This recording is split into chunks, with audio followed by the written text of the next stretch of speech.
Hey, folks, here you are. It's Kurt Von Onen here with another message this week. This week, it's kind of a weird title, I know, but it says Proud Week, a little sad, but proud. Proud Week, a little sad, but proud. So, um, let's just get this out of the way. It seems to have affected me more than I thought that it would. I have a son who is 17 years old, lives in our home, and he has just had what I think is a tremendous year. So he has decided to pursue automotive auto body as a career. He's doing education through the schooling system for that.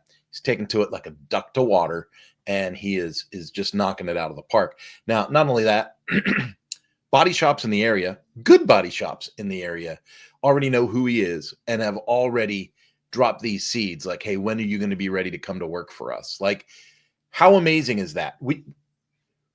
I know a bazillion people that got locked into the educational system, said, oh, it's a 4-year degree for me, it's this, it's that, and then they get out with some bamboozled piece of paperwork and can't find employment, can't find work. I myself got laid off from Suzuki during the pandemic and put out 400 applications and did not come away with a job. This kid's not even out of high school yet, and he's got the 3 top companies to work for in the area saying, hey, when are you ready to come to work for us? So super excited, really, really proud of him. Mountain bike season went phenomenal this year. He dropped 45 pounds in the off season through wrestling and things like that he was doing at school.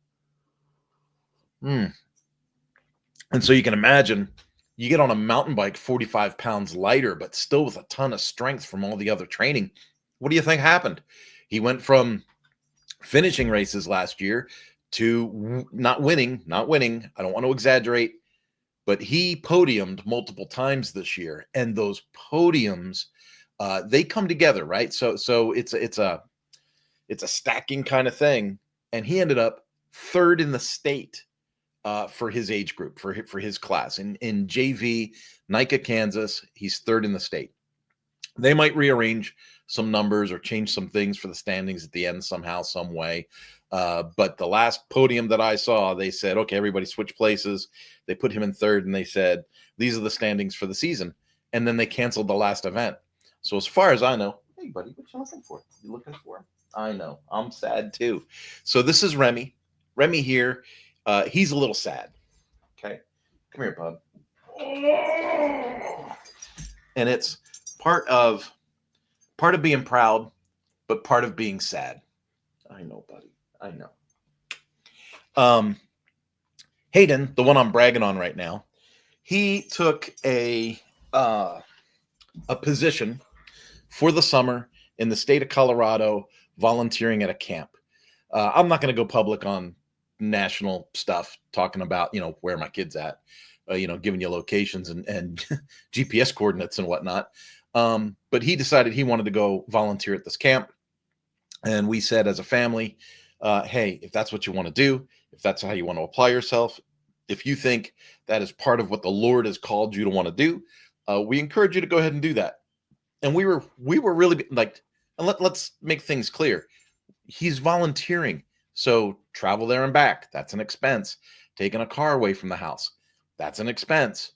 Food, that's going to be an expense. He's going to have to pay to do his laundry. It's going to be an expense. Like, folks, pardon me.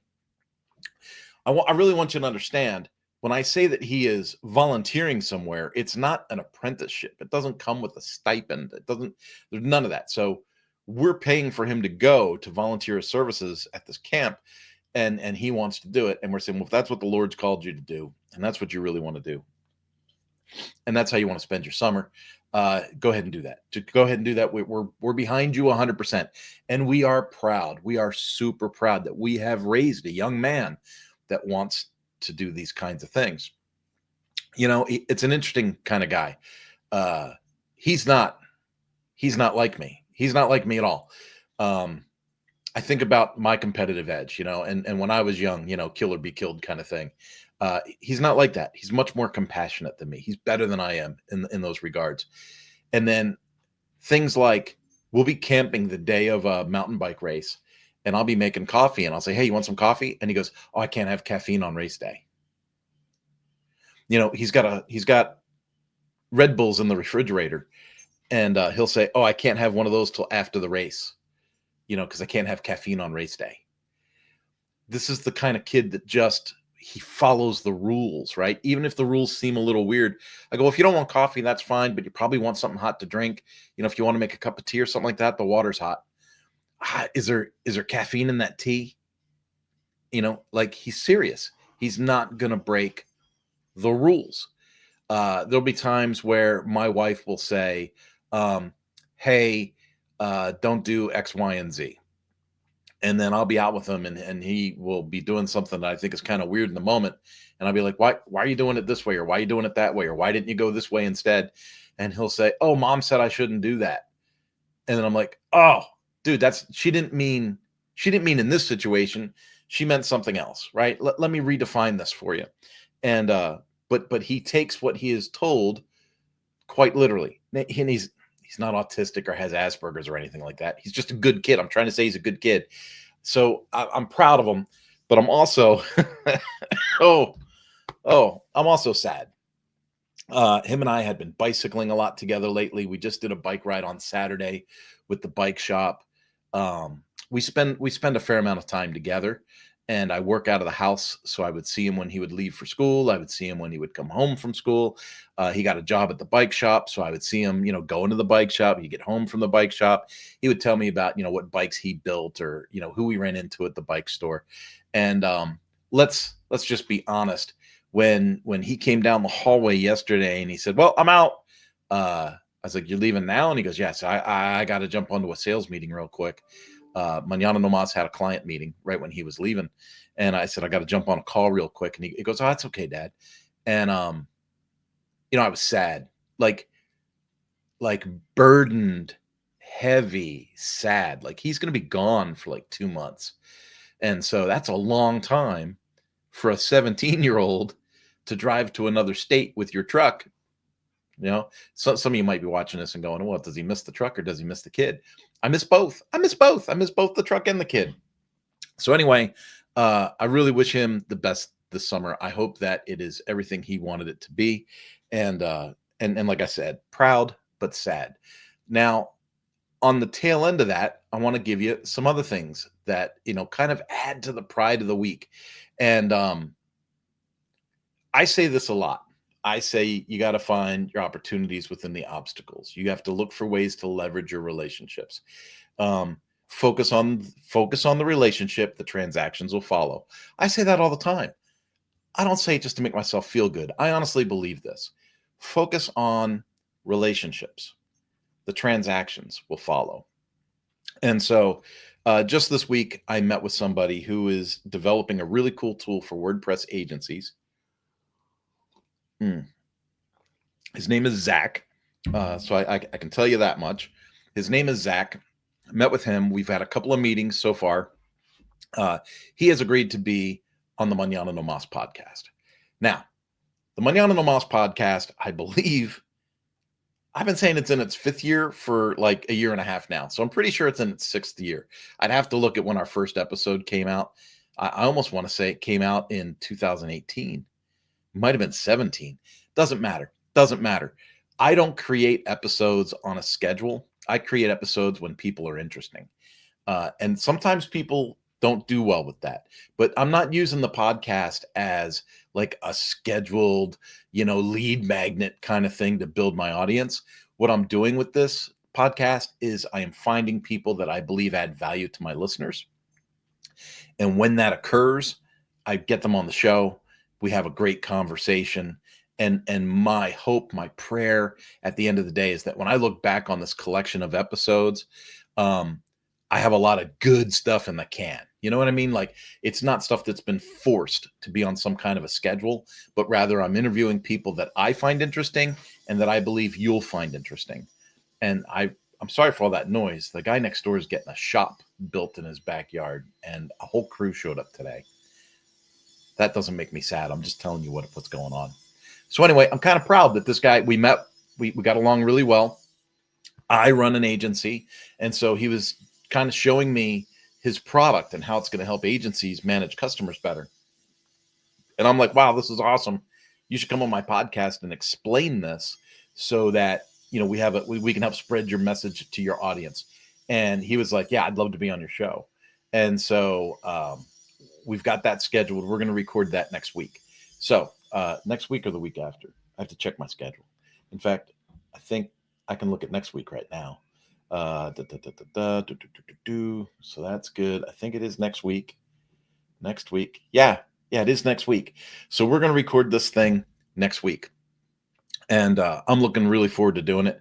I don't take months and months and months to edit my shows and get them up. So it'll be up by like Friday next week. As we launch into the weekend, I'll be able to say, hey, here's our latest episode of the Mañana No Mas podcast. I believe this will be episode like 101 or 102 for us.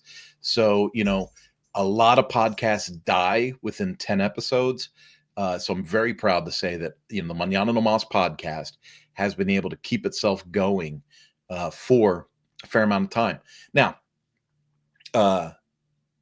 outside of the podcast, I go live and I do these types of videos all the time that pop up, and they become video webinars and things like that. So that's there. Now let me tell you what else is fun. So the Mañana No Mas podcast has a new episode recording next week, and it's going to be in the technology space, and I'm very, very excited about it. But the next thing that I want to share with you is I am now the co-host of a new show through the WP Minute. And so here's the first episode that was released. I will try to put the link into the notes here when I publish this video. But Emotionally Unemployable, Agency Life with Kurt and Toby. We are not horribly sure what the real name of the show is going to be. So this is the first episode. We've already got 4 episodes recorded. And, they're in the background editing these things and getting them ready to promote. But Toby Crines is part of the Mighty Mo. Then Kurt Von Ahnen is part of Mañana No Mas. And when you go through this, if you want to listen to the episode, you go to the link, you click on it. Obviously, it's on YouTube, right? Because it's playing through YouTube. But in this episode, we talk about, pardon me, all kinds of things. We talk about how to clean your agency of low value clients without upsetting the cart too much.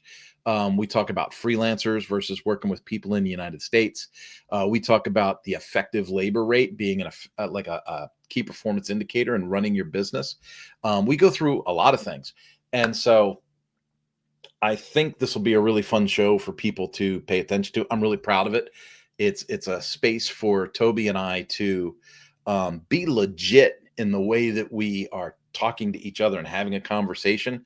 And then we're bringing in questions from other people. So other agencies have been feeding us some questions, and Toby's an amazing person with documents, right? So before these shows, he says, oh, here's our latest notes that we can sift from, as we're doing our show. So if we need a launching point for another topic or another conversation, we go to the list and we go, oh, hey, so-and-so submitted this question. What do you think about this? And then we kind of extrapolate that concept and have a discussion about it. And so super, super excited about being part of the WP Minute team and having that come out. Now, if Agency Life is the name of the show, that's going to be news to me and Toby, because we thought it was, whose WordPress agency is this anyway? And I think that was a little bit long of a name. But if it's called Agency Life, I think that's a whole lot easier to say and put on a card. So let me talk to you about something else that I did. So I got on with Jonathan from WP Tonic, and we did another show yesterday for the Membership Machine Show. Now, the last couple of weeks on the Membership Machine Show, I personally believe that Jonathan and I have just knocked it out of the park. I think Jonathan and I have gotten to the point where we know each other well enough. We're able to, I'm not going to say anticipate what the other's going to say, but we're able to volley back and forth better, much better than we used to a year ago. I've co-hosted with him on the WP Tonic show for a couple of years now. This Membership Machine show has been a co-host spot for me that has come and gone a few times. To be honest with you, Jonathan will go out and he will find other co-hosts to take that space and kind of relieve me of my duties. And he's doing that to be nice. I run my own agency and I'm already on other shows. And so when he asks me to be on the Membership Machine show, he's like, hey, can you fill in for a while while I'm looking for another co-host. And then we kind of get going on a couple of things. Now, yesterday's show was really good. We talked about the differences between WP Funnel with MailMint versus Fluent CRM. So if you watch me on Lifter LMS at all, because I do all the lives with Lifter LMS, if you watch me on Lifter LMS at all, you're going to hear me mention Fluent CRM a lot. I'm a big fan of Fluent CRM. I've used Groundhog. There's a real basic CRM that's called I think it's called, is it called WordPress CRM? It might be. But it's on the repository. There's a real simple CRM that works. There's this MailMint thing. There's I think I said Groundhog already, and Fluent CRM. Now, I've been a fan of Fluent CRM for the last couple of years. I've used it on a ton of projects. I've helped other clients with Fluent CRM. And if you have a Lifter LMS website, Fluent CRM is the obvious choice because it has automatic integration with Lifter LMS if you have Fluent CRM Pro. And so for me, I'm very comfortable Fluent. But as we were getting ready for this show, I was like, hey, I better really brush up on what this WP Funnel and MailMint thing really is. And the deeper I dove, the more impressed I became. WP Funnel, although it does not have a direct integration with Lifter LMS, you would have to use some third-party tool, Automator WP or Bit or something like that. Bit app, I think is what they call that with the automation tools, WP Fusion, things like that. So I would need third-party tools to make it work with Lifter LMS the way that I would use it. And so for me, I say, okay, well, I'd probably still go back to Fluent CRM then as a CRM tool. But if you look at WP Funnel and MailMint together, they're from the same company, right? So you take those two tools from the same company and you use those. These tools make landing pages. These tools make lead magnets. These tools, and very well, templated. I'm not going to say AI. I'm not going to throw that out there. But my point is you have a wealth of templates to choose from.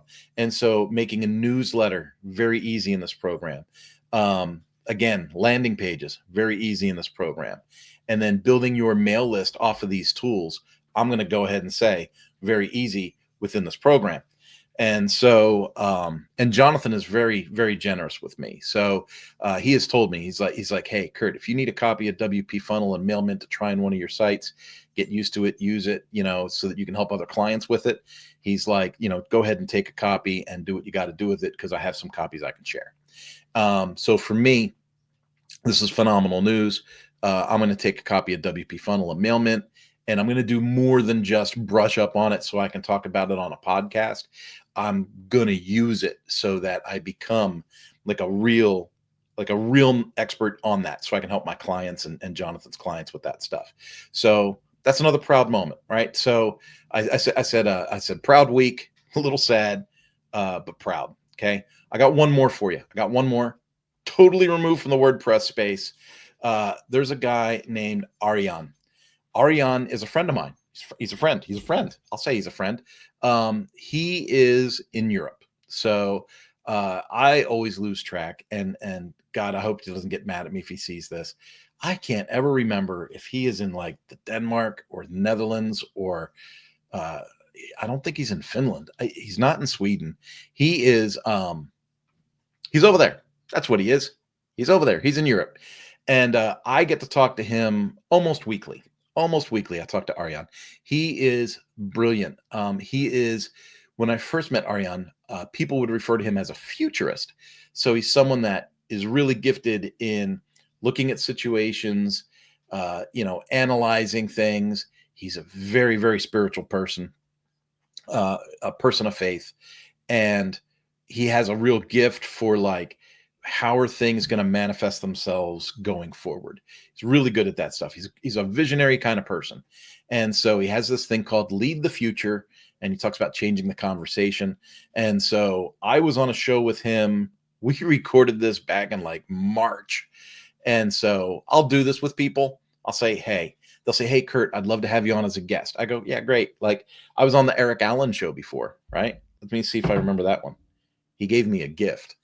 So I was on Eric Allen episode 124.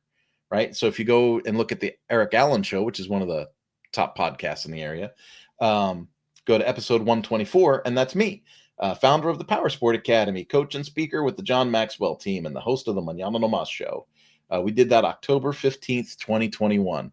Right? That's cool, right? He gives you something, and I keep these things. And so every now and then I jump onto another show in a completely different arena. Why? Because I'm not stuck in the WordPress vertical. I'm a human being. I have lots of interests. And so Ariane brought me onto the show, and we focused a lot on leadership and communication. And I really thought that it was a really great show. And so now you've listened to me gab on for a little bit, and you might be saying to yourself, okay, Kurt, you've had 20 minutes patting yourself on the back. What are we talking about this week? Folks, here's the message. You got to put yourself out there. You got to put yourself out there. We are in an age that everyone is talking about, this AI age. It's going to steal our jobs. It's going to take over, all these things. The more that I see AI letting people down, and I'm just being blunt about it, right? AI is great. It's great. Its technology is a game changer. I just commented on X to somebody the other day about this. I said AI is a game changer. It's absolutely a game changer. It's definitely going to change history. It's an unbelievable tool, right? But here's the deal. So many players have flooded the market with hype and nonsense and things that don't meet the expectations of what's been built up by it, that a lot of people aren't willing to put in the work to get the results that AI purports to have. And so a lot of people are disappointed, and people go, well, it's not great. It's not this and not the other thing. Now, what's going to happen? Pardon me again. What's going to happen is the hype is built. The expectation is not met. People get tired of dealing with AI. They get that AI fatigue. They call support. They talk to a computer. They try to get through to somebody on a computer. They can't get a hold of anybody. There's no phone numbers. The email's not getting responded to. The chat gives you an answer, but the answer doesn't relate to anything that's your problem, right? And you can't find a human being to help you. Folks, people are going to crave one-on-one human expertise more than ever. And so when you look at someone like me, 57 years old, my beard's looking a little rough today. 57 years old, you would think, oh, is he getting ready for retirement? No, I'm not getting ready for retirement. I am gearing up to be an expert with multiple verticals and serve as many people as I can, one-on-one, and bring that value and create that revenue for my family. That might sound like a really incredibly selfish goal, but here's the deal. Money is a great thing, especially when you can use it to help other people. And you know what? When you have less of it, you can help less people. So for me, looking at where we're at, being knowledgeable about AI, understanding how AI works, being able to use AI at a high level to make myself more efficient and more productive, those are all great things. I recognize kind of its upper limits of what I'm going to use it for, right? Of what I'm going to use it for. AI's got all these specialties out there, and experts can use it for what they want to use it for. But I know how I'm going to use AI, right? It makes me more efficient. It makes me more productive. It makes me a more well-rounded person from my consulting perspective. And then these other people out there that get, dare I say, disenfranchised, or they get separated or left behind somehow, they're going to need to reach out for that one-on-one consultant. I just met with a client yesterday. It's going to be a new client. Guess what? From my old neighborhood. How ironic is that, right? Isn't God great, right? Wonderful, wonderful provider God is. So I get on a phone call. Boom. Phone call. Voice to voice. Hey, where are you from? I just moved from there. Bam, bam, bam. That's great. Oh, that's awesome. You run a business there. Where's your business at? Oh, I used to bicycle by there, right? Connection. And then, oh, you need help? Do you want consulting help? Do you want me to do the job help? Do you want my agency to run the whole thing for you? We get on a Zoom call. Now we're face to face, but on Zoom, right? And we have that connection because we used to live near each other. right? And so we're just meeting each other. And I said, hey, this is just to find out if we even like each other, if we need to be doing business or not. But this is the way that I do business. And let's find out what your needs are and let's see what we can do. And I go, okay, on this project, you're going to be looking at a range between here and here. Send me some of your specs and your content. As long as it's not crazy, I'll stay in these ranges. And then it'll be this much for the hosting. And he's like, oh, wow, that sounds great. Hey, guess what? I got 2 other projects I want to talk to you about. Folks, that is what I'm talking about with the value being an expert and having that willingness for the one-on-one consulting communication vibe. We are hearing a lot about vibe coding, right? I just watched a special. Do I call it a special? Chris Badgett was talking to Chris Lassiter, and they were doing a thing yesterday online. I watched it, and Chris Lassiter was like, "Well, I'm not really a developer. I'm a vibe coder." And you hear this vibe coding thing a lot. Here's the deal: most people aren't into vibe coding. They think it's cool, right? They think it's cool that you can do it, but they want a person, someone that owns a business. They want to focus on running their business, and they want to know that they've got somebody in their back pocket that's going to make sure the website's up. They want to make sure they got somebody in their back pocket that's going to say, hey, I'm not sure that last newsletter went out to everybody. Could you double check for me and make sure the newsletter got sent? And they want someone that can sign into the website and verify it and go, yeah, it says here it sent 486 people, right? That's what they want. Or, hey, you know what? You're right. You're right. It didn't send. We have a failed execution of 486 emails. Let me manually process that for you now, and then look into the system and see why it didn't send in the first place. You see, that's what people are going to be really craving in the next few years, because we've got all these professionals in the field that are like, I'm going to be hands off and I'm going to use AI to do all this stuff. I'm going to be hands off and I'm going to automate this.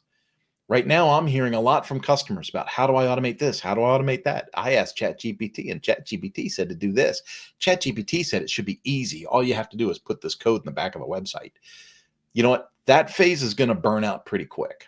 That phase is going to be like, all right, this is ridiculous. It keeps giving us the wrong information, the wrong code. It's not easy. You put it in the website and it doesn't work.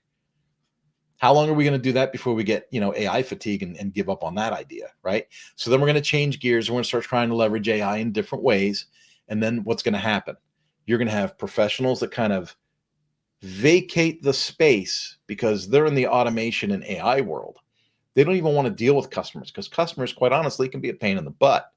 And then there's going to be people like me, and I'm going to say it, kind of like masters of communication and dealing with customers. And I'm going to say, great, you took yourself out of that space. And now the people that would have gone to you are going to come to me for that one-on-one expert consulting that's going to put them on the right path.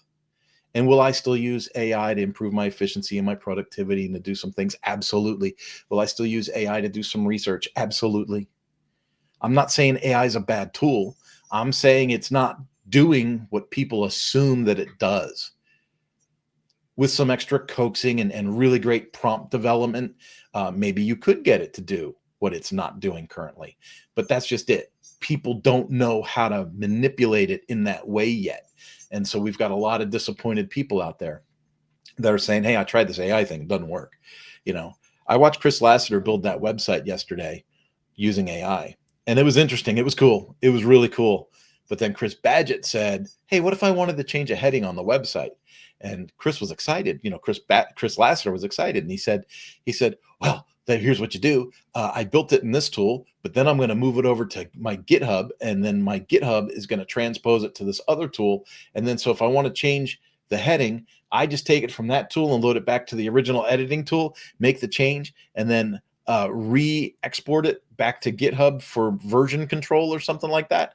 And then put it out to this other third-party thing. And that's how I would change the content in the site. And I said, oh, that makes me, I don't even want to try that. I just, you know what? I'll stick with WordPress. With WordPress, I sign in, I change the headline, and I click save. Done. Right? And so, yeah, there are some AI tools I use in some of my development. Absolutely. but I'm also an expert in the platform. So when I need to execute a quick change, or I need to change the payment gateway specifications, or I need to change, what PDF comes up when you click this link, I know how to change that. And so I think that's going to put us at the end of our call. Folks, have yourself a wonderful day. You know what? I'm trying to answer it and it won't even answer. I don't know how to do it. There it goes. There we go. I'm trying to answer it. Okay. Before I hang up, say hi to my sister. All right. Like I said, folks, proud week, a little sad, but proud. Have a good one. Bye-bye.